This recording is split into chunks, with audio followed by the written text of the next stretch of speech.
ഭാരതപ്പുഴയുടെ തീരത്ത് ശംഖനാദം മുഴങ്ങി. പിന്നാലെ ഡമരുവും മണിനാദവും. മന്ത്രധ്വനികളിൽ മുഴുകി ഭക്തജനങ്ങൾ.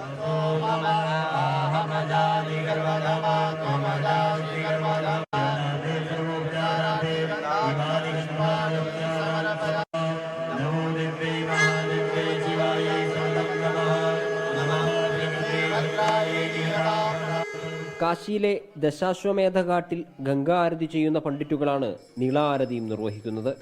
പല തട്ടുകളുള്ള വിളക്കുകൾ ഉപയോഗിച്ചാണ് ആരതി.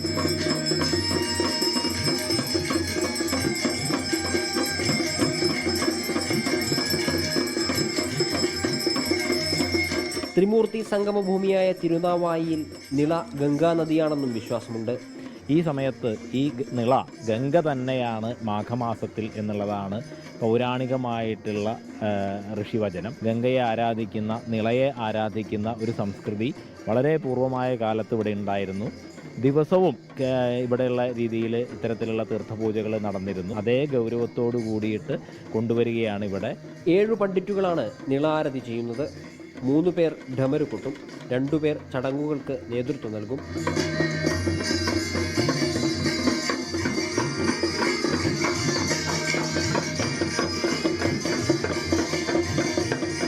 ഹരിദ്വാർ, ഋഷികേശ്, വാരണാസി എന്ന പോലെ തിരുനാവായിയും നിളയിൽ ആരതിയുടെ പ്രഭാവലയം.